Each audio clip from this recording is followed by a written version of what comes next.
On September 13, 2001, Dan Grossi got a call from the Tampa Police Department to work a private security job.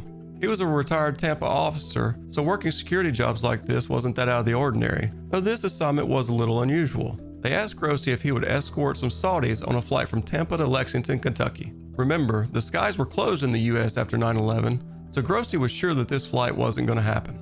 Well, Grossi was wrong. Here's how today's project goes. In the days after 9/11, while flights in the US were still grounded, the US government allowed members of the Saudi royal family and the bin Laden family to fly out of the US. Why might our government do this? To answer that, we're going to look at those in power in the US on 9/11, namely the Bush family, and what connections they may have with the Saudis, namely the bin Laden family, which is said to be an extension of the Saudi royal family. Then we'll look at whether the alleged Saudi flights occurred, and if so, what role political influence may have played. And we'll go down plenty of rabbit holes along the way. I'll give you a little warning when we do that, by the way. And I'll show you how this connection board got so decorated. Looks like a conspiracy Christmas tree back there. Let's make conspiracies great again. My name is Face, and welcome to Project Conspiracy.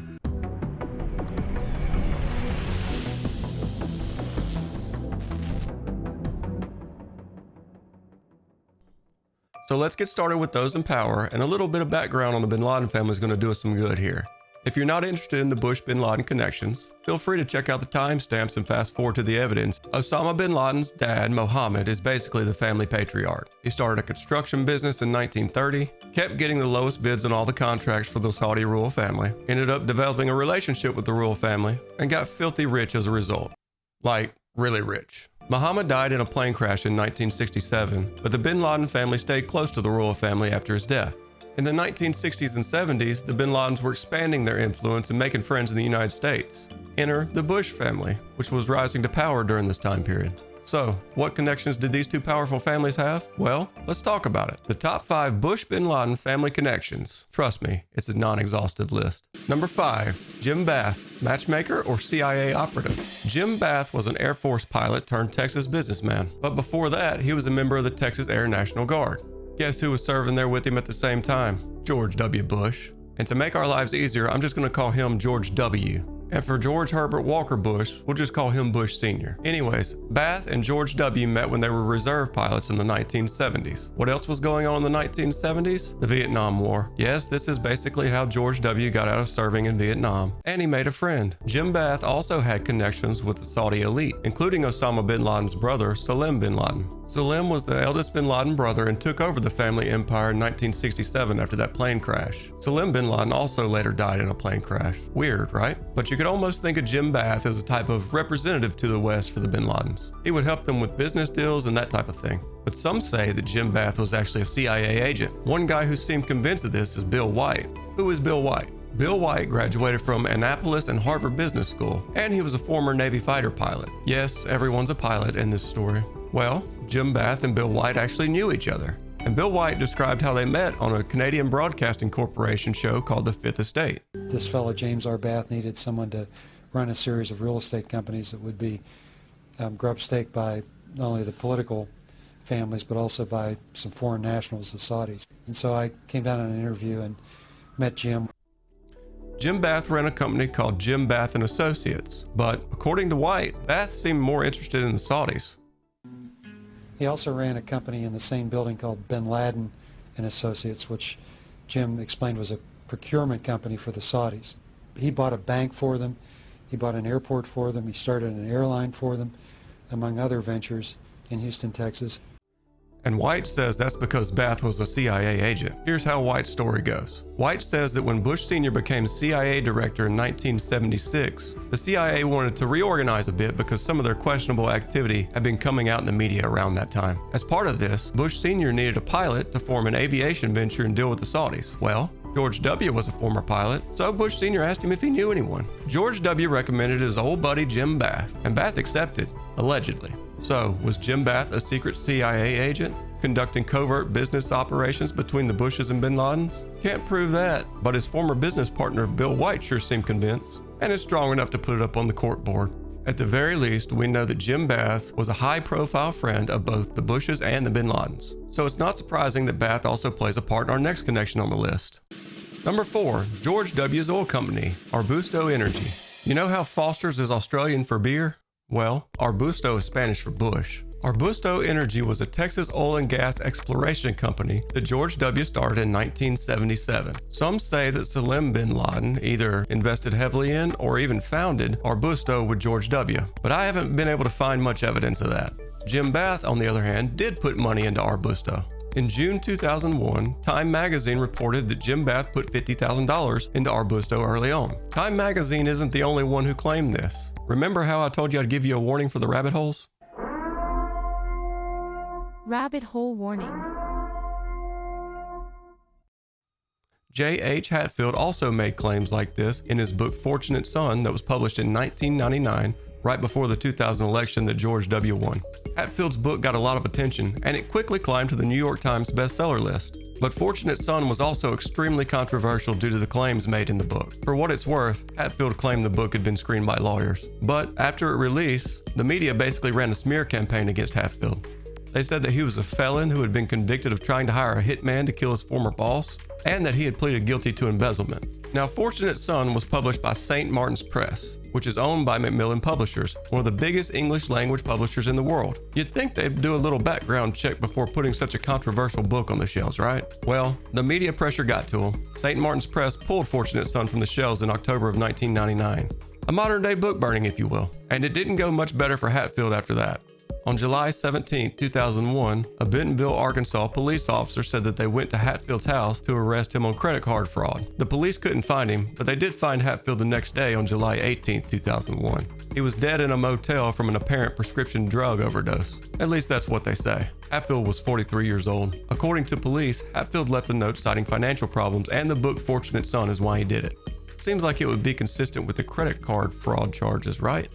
Well, his death was less than a month after that Times article that talked about Bath putting money into Arbusto. His death was also less than 2 months before 9/11. It's always just a little suspicious when people who claim to have information get met with sudden endings. Insert Clinton joke here. Okay, back to Arbusto. We've established that Jim Bath put money into Arbusto, but some people claim that it wasn't actually Bath's money. And by some people, I'm of course talking about Bill White. White said that Bath's investment into Arbusto actually came from the Saudis, and it wasn't just $50,000, but over $1 million. George W. and Bath have both denied this. Also, author Craig Unger wrote about the relationship between the Bin Ladens and Bushes in his book called House of Bush, House of Saud. He also said that there's no evidence to support this claim. I consumed the book, by the way. That's a fancy way of saying I listened to the audiobook. But if you're interested in international politics or want to hear more about Saudi-US connections, I recommend it. We'll talk more about Craig Unger's claims in just a few minutes, but he's the one that wrote about Grossi. The takeaway here is that Jim Bath, who is a mutual friend of both the Bush family and the Bin Laden family, put money into Arbusto Energy. Whether it was his money or Saudi money, we aren't sure.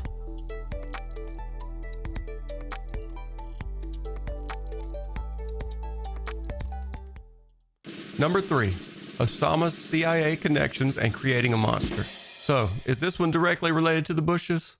Meh. But we had to talk about Osama being a CIA operative, right? A little disclaimer. Sources say that no evidence of contact between the CIA and Osama bin Laden exists in the CIA archives. But it's possible that the CIA may not document those types of things. And the CIA has been known to tell a little white lie or two, or perform clandestine experiments on unwilling humans. But there may be some connections between the CIA and Osama bin Laden. Here's how it goes. In 1979, the Soviet Union invaded Afghanistan, which started the Soviet-Afghan War. Osama went to fight in Afghanistan against the Soviets. The Cold War was going on at this time, and the United States didn't want the Soviet Union to expand their influence. The US also didn't want to get into a direct conflict with a nuclear power that we've been playing chicken with for years. We prefer proxy wars, or at least we used to before George W. So from 1979 to 1992, the United States through the CIA, along with other countries like Saudi Arabia and China, gave somewhere between $6 to $12 billion in financial aid and weapons to help the fighters that Osama was with. Now, they didn't give it directly to Osama bin Laden, or even directly to the fighters. Rather, they ran the guns and money through Pakistan's Inter Services Intelligence Agency, or the ISI. That's their 3-letter agency like the CIA. During that time, bin Laden was running an organization known as the MAC, which funneled money and arms in from other countries. The MAC was supported by Pakistan's ISI, which is how the CIA was getting money and guns in to help the fighters against the Soviets. Basically, the CIA gave guns and money to the Pakistan ISI. The ISI gave it to the MAC, in which bin Laden played a critical role. Through their efforts, the Soviet Union withdrew from Afghanistan in 1989. For Osama, after the war, he became seen as a hero of jihad, or a war hero by the Saudis, at least for a little while. But this also put Osama's life on a track in which he felt he needed to focus his violent efforts against the United States, which ultimately led to 9/11. So, this isn't directly related to a Bush. I couldn't find a picture of Bush handing Osama bin Laden money. But consider Bush's role as president and vice president during this time period. And also, he used to be the CIA director. Bush Sr. was also very involved in politics in this part of the world, so it's hard to imagine he wouldn't have had his hand in this, or at least been aware of it. But Bush Sr.'s connections with the bin Ladens are a little more transparent in our next connection. Number 2.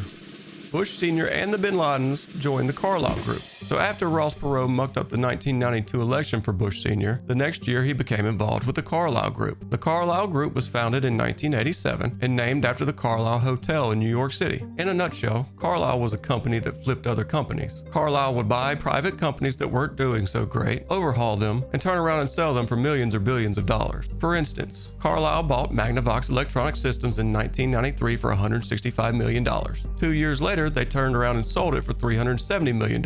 They've got a global presence and are huge. Bush Sr. was a member of the Asia Advisory Board. He would help get investors in that type of thing. For example, in 2000, Bush Sr. reportedly went to a luxurious desert compound outside of the Saudi capital and met with Prince Abdullah of Saudi Arabia to discuss American-Saudi business dealings. The Bush connections with the Saudis go much deeper than just the bin Ladens, if you can't tell. The bond of oil can't be broken. Oil is thicker than water? Whatever, I went for it. And of course, the bin Ladens are there to support their buddy Bush Sr. on his new business venture. After Bush Sr. got involved, around 1994, the bin Ladens put up $2 million in a fund called the Carlyle Partners II, which was a very large defense-oriented fund. Normal people send a friend a housewarming gift when they get a new home. The bin Ladens send Bush Sr. a couple mil to say congrats on the new business gig. Shockingly, after 9/11 happened, Carlyle, or maybe just the New York Times, tried to downplay the investment, describing it as a tiny fraction of the $1.3 billion raised for the fund. Fair enough. That said, some say the bin Laden contribution to Carlyle was much bigger than that, with the $2 million being just the initial contribution, and those contributions would escalate over time. You can imagine that Carlyle's not turning over those business records. And in October 2001, right after 9/11, the bin Ladens decided to liquidate their stake in Carlyle. The separation was described as being by mutual agreement. But, as you can imagine, there was controversy about the bin Ladens' stake in a company that invested heavily in military and aerospace buyouts, especially when we were on a track for war sparked by their relative Osama bin Laden. Not a good look, and neither is our last connection on the list. Number 1. Bush Sr. and Osama bin Laden's brother had breakfast on the morning of 9/11.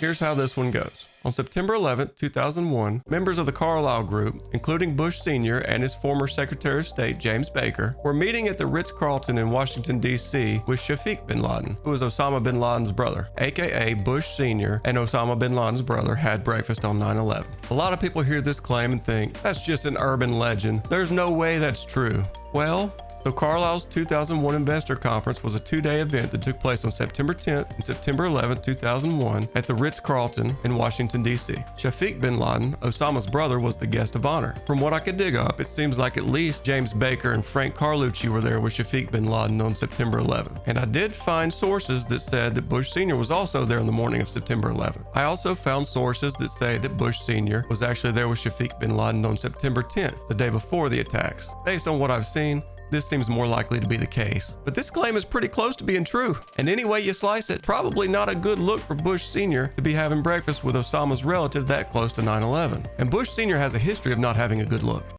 Read my lips. No new taxes. And you might have heard about the alleged connections between the Bush family and John Hinckley's family. John Hinckley was the guy who tried to murder President Reagan in 1981 to impress Jodie Foster. The truth really is stranger than fiction. Anyways, those are the connections between the Bushes and the bin Ladens, not an exclusive list. But based on these connections, one could argue that the post-9/11 George W. White House at least had some incentive to try to help the Saudis and the bin Ladens out after the attacks. And it would have taken that kind of influence to fly after 9/11 during the airspace lockdown. But did that actually happen? Let's take a look at the evidence right after this.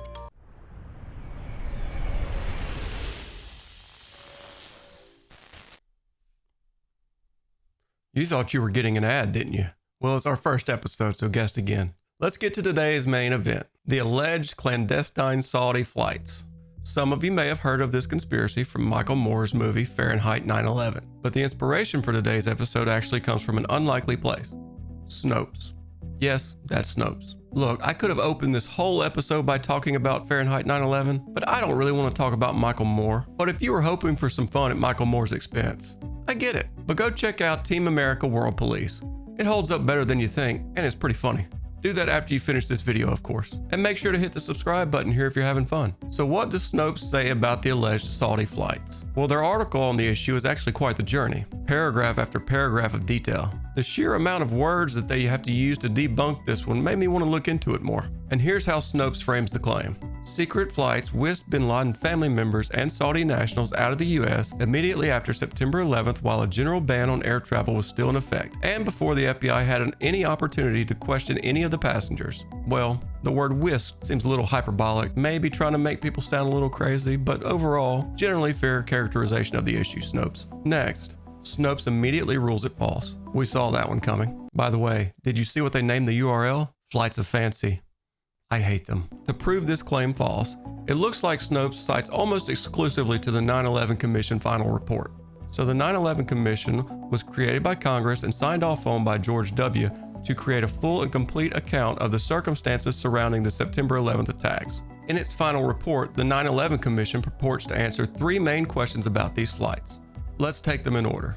First question. Did any flights of Saudi nationals take place before national airspace reopened on September 13, 2001? Obviously, the commission answered this one no, or we probably wouldn't be here talking about it today. The second question that the 9/11 Commission addressed. Was there any political intervention to facilitate the departure of Saudi nationals? Snopes and the commission say it never got to anyone in the White House higher than Richard Clarke. Who was Richard Clarke? On 9/11, Clarke was the counterterrorism czar. That's really what pretty much everyone calls it. But his official title was National Coordinator for Security, Infrastructure, Protection, and Counterterrorism for the United States. Counterterrorism czar just kind of rolls off the tongue better. Before that, he had also worked in the State Department under Reagan and in high-level national security positions under Bush Sr. and Bill Clinton, aka Slick Willie, who actually appointed him as the counterterrorism czar. He kept the position under George W. So Richard Clarke testified before the commission on March 24, 2004. Here's what Clarke first told the 9/11 Commission about these flights. In the days following 9/11, whether it was on 9/12 or 9/15, I can't tell you, someone brought to that group a proposal that we authorize a request from the Saudi embassy. They feared for the lives of Saudi citizens because they thought there would be retribution. The Saudi embassy therefore asked for these people to be evacuated. The request came to me and I refused to approve it. I suggested that it be routed to the FBI and that they approve it, or not. Why did they come to Clarke with this request? The reason that a decision was needed was because the flight embargo, the grounding, was still in effect. When asked who initially approached him with this issue, Clarke claimed he couldn't remember, but he was able to narrow it down to a couple of likely sources. The two possibilities that are most likely are either the Department of State or the White House Chief of Staff's office. Sound like political intervention to you? The third question addressed by the 9/11 Commission was, did the FBI screen Saudi nationals thoroughly before their departure? Here's what the 9/11 Commission said on that issue. We believe that the FBI conducted a satisfactory screening of Saudi nationals who left the United States on charter flights. That word believe, such a very particular and intentional word, isn't it? Notice that they didn't say that the evidence showed that the FBI had conducted satisfactory screenings. One reason may be because of the Richard Clarke testimony. I don't think they were ever interviewed in this country. More on the FBI in a moment, I promise. But now it's time to come back to Dan Grossi, the former Tampa police officer who says he was on the flight from Tampa with the Saudis. And this is where Craig Unger comes in. He documented Grossi's story in a 2003 Vanity Fair article and in his book, House of Bush, House of Saud. Unger wrote that after the attacks, Prince Bandar, who was the Saudi ambassador to the United States, was organizing a way for more than 140 Saudi nationals to leave the country. Among these Saudis that Bandar was trying to get out were members of the Saudi royal family and the bin Laden family. By the way, the Saudis wanting to leave quickly after 9/11 isn't necessarily suspicious. Saudis had just attacked the US, and if we look back in history at how the Japanese Americans were treated after Pearl Harbor happened, one can imagine why the Saudis might be in a rush to leave after 9/11. One of the Saudis in the US was Prince Ahmad bin Salman, a member of the Saudi royal family who was in Lexington, Kentucky for the annual September yearling auctions. And Lexington is where Grossi's flight from Tampa was headed. According to Unger, Grossi got a call on September 13th from the Tampa PD, and they asked Grossi if he could help escort some Saudi students from Tampa to Lexington because the Tampa PD couldn't do it. You know, that pesky jurisdiction rule. Grossi was told to go to Tampa International and bring someone to help him. Grossi called Manuel Perez, who was a former FBI agent. Grossi said, "Quite frankly, I knew that everything was grounded. I never thought this was going to happen." But Grossi was wrong. Around 1:30 or 2 p.m. on September 13th, Grossi received a call saying that the Saudis would be delivered to Raytheon Airport Services, which was a private hangar at Tampa International Airport. Perez met Grossi there, and a pilot arrived and told them that they had their plane. Grossi and Perez say that 3 young Saudi men arrived, and the pilot took them to a Learjet that took off to Lexington around 4:30 p.m. So, who were these Saudis? Well, Dan Grossi didn't know and apparently didn't ask a lot of questions. But Grossi did say that one of the Saudis told him that his either father or uncle was good friends with Bush Sr. The Saudi also said that the flight was allowed as a favor. It was later reported that one of the Saudis in Tampa was Prince Sultan. He's a grandnephew of the late King Fahd and was going to school in Tampa. Sultan's uncle was Prince Ahmad, who was in Lexington at the horse auctions. Ahmad told Sultan to get on a plane and get to Lexington so they could leave the US. So Sultan did. Perez, the FBI agent with Grossi, said he didn't realize who Prince Sultan was until they landed, and a host of security arrived, and then the hand-kissing began for Prince Sultan. In Lexington, they landed at Bluegrass Airport, which is situated conveniently among horse farms and located directly across from the Keeneland Racecourse. So, according to Grossi, when they arrived in Lexington, the Saudis were met by an American who took custody of the Saudis and helped them with their baggage. On the tarmac was a 747 with Arabic writing on the fuselage, apparently ready to take them out of the country. So, did this happen? The White House denied that the Tampa flight occurred. The FAA also denied that the flight took place. Chris White, a spokesperson for the FAA, said the flight's not in their logs. The FBI denied the flight too, and the FBI got pretty specific. After Craig Unger's 2003 Vanity Fair article came out telling Dan Grossi's story, some senators started asking questions, so the FBI prepared a report addressing all Saudi travel out of the US after 9/11. The FBI said that no flights arrived in Lexington on that day. They also said that Sultan and his friends had arrived from Tampa to Lexington by car.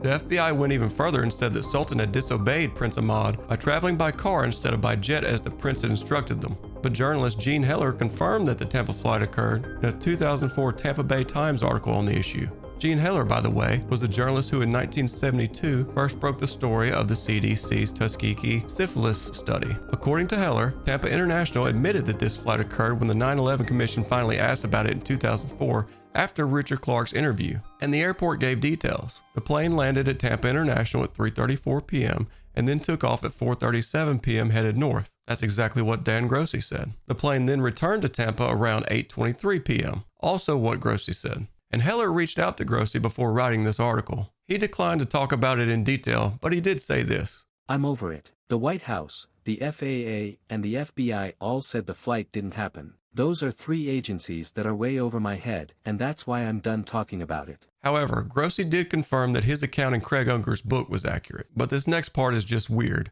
and Heller's the only one I've seen report on it. For better or worse, I think we're going to have to hit it again. Rabbit hole warning.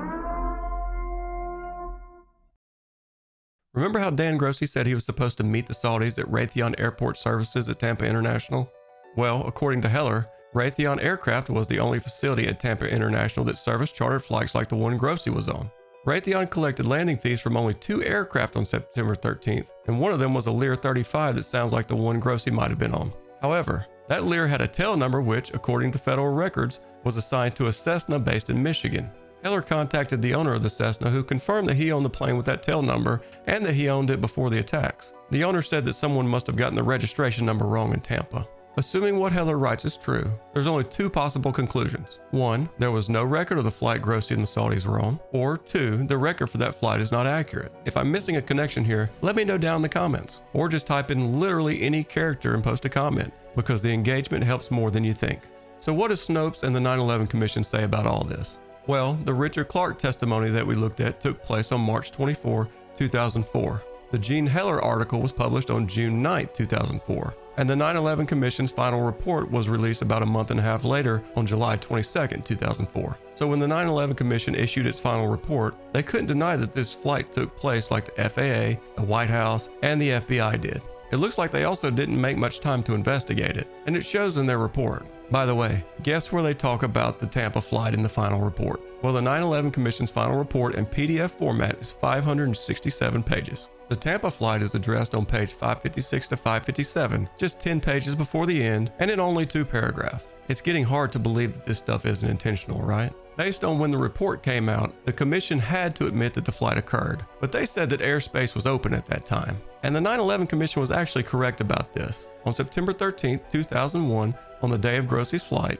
U.S. Secretary of Transportation Norman Mineta ordered that the national airspace system be reopened to commercial and private aviation effective at 11 a.m. Eastern Time. So when the Tampa flight took off, the skies were at least partially open. It's possible that Grossi just wasn't aware of this. That said, the reopening included paid chartered flights, but not private, non-revenue flights. So it seems like whether this flight was legal depends on whether or not it was paid for. This is the conclusion that Gene Heller appears to come to, and I would tend to agree. But without better records, it's tough to say. Although, in fairness, I doubt these Saudis would have minded paying for their flight.